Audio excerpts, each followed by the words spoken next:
everyone, welcome back to my YouTube channel once again. I'm Bipasa Bosa, first professional MBBS student. तो आज की video में मैं आप सबके साथ शेयर करने वाली हूँ कि मैंने अपनी नीट फिजिक्स की जर्नी कैसे तय की थी। तो बिगिन करते हैं क्लास 11 से। तो क्लास 11th का फिजिक्स मेरा बहुत बेकार था। The whole class 11th was like मैंने कुछ नहीं समझा था, मेरे बेसिक कॉन्सेप्ट्स बिल्कुल भी क्लियर नहीं थे। मैंने 11th का एग्ज़ाम जैसे तैसे निकाल दिया। फिर 12th में आके मेरे को रियलाइज़ हुआ कि इस पे काम करने की बहुत ज़्यादा ज़रूरत है। तो फिर मैंने 12th में आके लक्ष्य बैच ज्वाइन कर लिया, जिसमें 12th की फिज़िक्स अलग सर ने पढ़ा रखा था। तो उसके बाद धीरे धीरे क्या हुआ कि नीट शुरू हुआ, नीट का तैयारी शुरू हुआ। तो मुझे एहसास हुआ कि मेरे को फिज़िक्स बिल्कुल भी नहीं आती है। 12th का चलो थोड़ा भी आता है, लेकिन 11th का मेरे को बिल्कुल नहीं आता है। मेरे बेसिक कॉन्सेप्ट बिल्कुल हिले हुए हैं। फिर एट दैट मोमेंट नीट यकीन बैच मैंने ज्वाइन कर लिया। नीट 2021 के लिए था, वो मैंने ज्वाइन कर लिया, ये जानते हुए भी कि ये ड्रॉपर्स बैच है। फिर भी मैंने ज्वाइन कर लिया क्योंकि मेरे को ऐसा था कि नीट भले निकले ना निकले, लेकिन मेरे को अपना बेसिक्स क्लियर करना है। तो मुझे पता था कि ये जो सफ़र है ये इजी बिल्कुल भी नहीं होने वाला था। 11th 12th दोनों का एक साथ करना, ऊपर से बोर्ड्स के लिए भी तैयारी करना, बिल्कुल टाइम नहीं बचता था मेरे पास। तो फिर मैंने क्या किया कि मैं 12th का तो कर ही रही थी साथ में, उसके साथ साथ मैंने 11th का एक एक चैप्टर एक एक दिन थोड़ा थोड़ा करना शुरू किया। जैसे कि मैंने अपना पूरा दिन 2 हिस्सों में बांट दिया कि दिन के 12 या 1 बजे तक मैं अपना पूरा स्कूल का काम या फिर बोर्ड्स का काम करूँगी। मतलब 12th तक का मैं पूरा उतने में 12th तक का ही करूँगी। उसके बाद 12-1 बजे से लेकर पूरे रात के 12-1 बजे या 2 बजे तक मैं सिर्फ़ और सिर्फ नीट पे फोकस करूँगी। तो ऐसे करके मैंने ये ठान लिया और मैंने ऐसे अपना बोर्ड्स और नीट एक साथ मैनेज किया था। तो इसमें भी बहुत सारी दिक्कत होती थी, लाइक बहुत मेरे को अटेंड करना होता था क्लासेस वगैरह। तो फिर मैंने बहुत सारी क्लासेस स्किप करा स्कूल की, क्योंकि मुझे एहसास हो गया था कि बोर्ड्स का कुछ नहीं पता, मेरे नंबर आ जाएंगे, बट मेरे को ऐसा था कि नीट के लिए तो कुछ तो सेक्रीफाइस करना होगा। मैंने क्लासेस बहुत सारी बंक करी अपनी। फिर उससे उसकी रिप्लेसमेंट में मैंने वो जो यकीन बैच का कोर्सेज थे, मैंने उनको करना शुरू किया। Before moving forward in this video, I want you guys to know PW विद्यापीठ लेकर आया है आपके अपने शहर में बहुत ही स्पेशल बैच।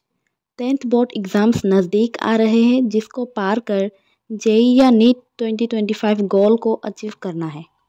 बोर्ड एग्ज़ाम में अच्छा स्कोर करने और जेई नीट का सपने को पूरा करने के लिए इंडिया का मोस्ट अफोर्डेबल और premium quality education platform PW लेकर आया है टारगेट जेई नीट बैच 2025 आपके नज़दीकी भी विद्यापीठ सेंटर में।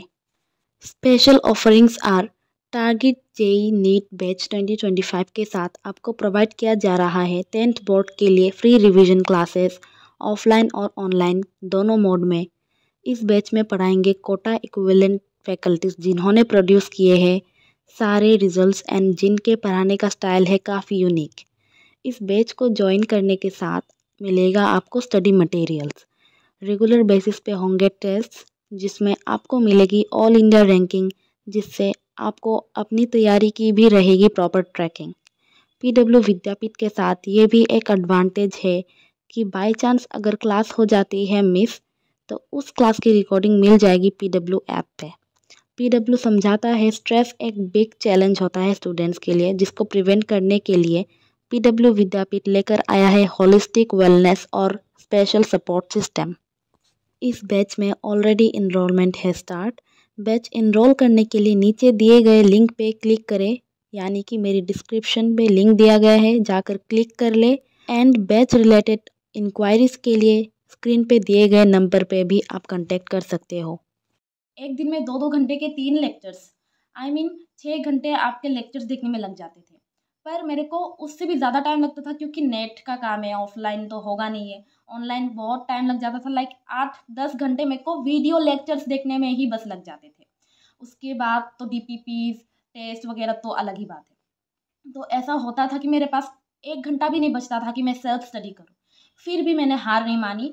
जो मैंने सोचा था कि 12th का मेरा करना है करना है करना है, तो मतलब ऐसे करते करते मैंने 12th का सिलेबस करना भी शुरू कर दिया यकीन में। तो फिर क्या हुआ कि जब नीट के लिए 12th का सिलेबस शुरू हो गया मेरा, तब भी मुझे 11th में बिल्कुल कॉन्फिडेंस नहीं था, क्योंकि मैंने यकीन बैच लेटली ज्वाइन किया, जिसके कारण मेरा 11th का पोर्शन छूट गया था पीछे। वो मेरा बैकलॉग बना हुआ था, तो मेरे को वो भी क्लियर करना था। तो बहुत सारा बैकलॉग, लाइक 1 मंथ का पूरा बैकलॉग है मान लो, उसके साथ साथ जो आप आज कर रहे हो वो भी मैं रिवाइज नहीं करती थी। तो ऐसे करके करके मेरा ये भी बैकलॉग बनता रहता था। तो फिर भी मैंने ये क्या किया कि लास्ट में जब मेरे को पूरा यकीन हो गया कि अभी बैकलॉग के पीछे भागने से कुछ होगा नहीं, तो मैंने अभी अपना करंट वाले पे पूरा अच्छे तरीके से फोकस करा। उसके डीपीबीस को डेली सॉल्व करा, डाउट्स को बिल्कुल नहीं छोड़ा, सब कुछ सॉल्व करा। उसके बाद जो टाइम मेरे पास बचता था, मैंने 11th को बिल्कुल नहीं छोड़ा। मैंने सोचा कि एक चैप्टर से भले मैं एक टॉपिक ही करूँ, लेकिन मैं एक एक टॉपिक करते करते मैं उनको सुधारूंगी। अपना जो बेसिक्स है मैं उनको सुधारूंगी। काइनेमेटिक्स, लॉज ऑफ मोशन मेरे को बिल्कुल नहीं आता था। मैं अगर अभी भी मेरे को करने को दे दिया जाएगा तब भी मैं ब्लैंक हो जाऊँ, क्योंकि मेरे बेसिक कॉन्सेप्ट उतने स्ट्रॉन्ग अभी भी नहीं है। हालांकि मैंने नीट क्लियर कर लिया है, फिर भी मैं यही बोलूँगी कि फिजिक्स के लिए इतना भागा भागी करने की कोई ज़रूरत नहीं है। आप बेसिक कंसेप्ट क्लियर करो, उसके बाद आप बेसिक क्वेश्चंस लगाओ, उसके बाद आप टेस्ट्स दो, उसके मिस्टेक्स को एनालाइज करो, कॉपी बना लो मिस्टेक वाली अपनी। उन्हीं चैप्टर को, उन्हीं क्वेश्चन को आप बार बार सॉल्व करो, प्रीवियस ईयर क्वेश्चन बार बार सॉल्व करो, तो आपका हो जाएगा। मैंने जो अपनी बैकलॉग थी, मैंने जो भी डिफ़िकल्टीज फेस किया है, उससे मेरे को यही समझ में आया कि फिज़िक्स टफ है मान सकते हैं, लेकिन उसके चक्कर में आप 2 सब्जेक्ट्स आपका जो गेनिंग वाला है उनको आप इग्नोर मत करना। दिन में आपको इक्वली आपको तीनों सब्जेक्ट्स में आपको टाइम लगाने होंगे। अभी 4-5 महीने ही बाकी है, ज़्यादा टाइम नहीं है, तो आप स्मार्टली वर्क करो तो ही अच्छा है। लाइक जो जो चैप्टर्स ज़्यादा वेटेज रखते हैं आप उन पे ज़्यादा फोकस करना for all the subjects. Like physics में मॉडर्न फिजिक्स एंड इलेक्ट्रोस्टैटिक्स या फिर इलेक्ट्रिक करंट वगैरह, ये सब मैग्नेटिज्म वगैरह बहुत ज़्यादा वेटेज रखता है, तो आप ट्राई करना कि उनको पहले कर लो। पहले करने से मेरा मतलब है बेसिक कॉन्सेप्ट क्लियर करने के बाद सीधा क्वेश्चंस पे लग जाओ, प्रीवियस ईयर क्वेश्चंस पे लग जाओ। अगर तुम्हारे बेसिक्स क्लियर नहीं हो रहे तो फिर भी तुम जो बेसिक्स फॉर्मूले होते हैं, फॉर्मूले को याद करके तुम फॉर्मूले नोट्स बना करके अपना क्वेश्चन करने लग जाओ। देखना तुम जैसे जैसे क्वेश्चन करने लगोगे तुमको लगेगा कि यार ये बेसिक्स जो है मेरा ऐसे ही क्लियर हो जा रहा है। क्वेश्चन सॉल्व करते करते तुम्हारा बेसिक्स क्लियर हो जा रहा है। तो ज़्यादा मतलब कॉन्सेप्ट कॉन्सेप्ट करते करते तुम अपना टाइम वेस्ट मत करो, क्योंकि उतना कॉन्सेप्ट कोई पूछने नहीं वाला है नीट में। कोई कोई क्वेश्चन तो बस फॉर्मूले बेस्ड ही होते हैं। तो स्मार्टली काम करना, जो ज़्यादा वेटेज रखता है फिजिक्स में वैसे करके करो। और कुछ कुछ चैप्टर्स बहुत घटिया से चैप्टर्स होते हैं और उनमें से भी एक क्वेश्चन आता ही है, तो उस वाले चैप्टर्स पे ज़्यादा तुम टाइम वेस्ट मत करो तो ही अच्छा है। और फिर जो फिजिक्स में तुम अपने फॉर्मूले नोट्स वगैरह सब रेडी रखो अपने पास।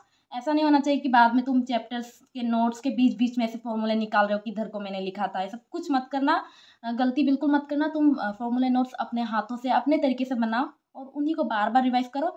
एक टेस्ट होगा, उनके पहले तुम उन चैप्टर्स के फॉर्मूले नोट्स को देख करके टेस्ट अटेंड करना। तो अगर अभी भी तुमने कोई कोर्स ज्वाइन नहीं कर रखा है तो भी आई वुड से कि तुम एक कोर्स का टेस्ट सीरीज ज़रूर से ज़रूर ज्वाइन कर लेना। क्योंकि अगर तुम टेस्ट सीरीज ज्वाइन करोगे तो उसके चक्कर में तुम्हारा क्या होगा, सिलेबस कंप्लीट होगा। तो अभी तुम्हारा मेन फोकस होना चाहिए कि सिलेबस कंप्लीट करना। तो मैंने ये किया था कि मैंने तो ज्वाइन कर रखा था कोर्स, तो उसी में से मेरे को टेस्ट सीरीज मिल रहा था, तो मैंने टेस्ट सीरीज के बहाने से ही अपना सिलेबस कंप्लीट करा। वो जब तक तुम अपने आप को पुश नहीं करोगे ना तब तक तुम्हारा सिलेबस कंप्लीट नहीं होगा। एंड ये जो टेस्ट सीरीज है इसके चक्कर में तुम अपना सिलेबस धीरे धीरे कंप्लीट कर लोगे। तो और ज़्यादा से ज़्यादा टाइम अपना सेल्फ स्टडी पे फोकस करना। 1 मिनट भी तुम अपना दिन का इधर उधर वेस्ट मत करना। अगर तुम खाने भी बैठो तब भी तुम फिजिक्स के फॉर्मूले नोट्स लेकर के बैठो। तुम गाने भी सुनो तब भी फिजिक्स के फॉर्मूले नोट्स का ही तुम गाना सुनो। अगर ब्रेक टाइम चाहिए तुम्हें तो खाने के टाइम बस तुम ब्रेक ले सकते हो। खाने के अलावा, नहाने के अलावा, फ्रेश होने के अलावा तुम्हारा 1 भी मिनट वेस्ट नहीं होना चाहिए। 4-5 महीने है, ट्राई करो कि मार्च तक पूरा अपना सिलेबस कंप्लीट कर लो। एंड अप्रैल का पूरा मंथ आप रिवीजन में लगा दो, क्योंकि लास्ट में आपको रिवीजन ही करके आगे बढ़ना है। तो सिलेक्शन पाने के लिए आपको रिवीजन करना बहुत ज़रूरी है। कोई भी डाउट्स हो तो आप कमेंट सेक्शन में कमेंट कर सकते हो। That was it for today's video. I hope it was helpful. So मिलते हैं नेक्स्ट वीडियो में। Till then take care, bye bye, see you, have a great day.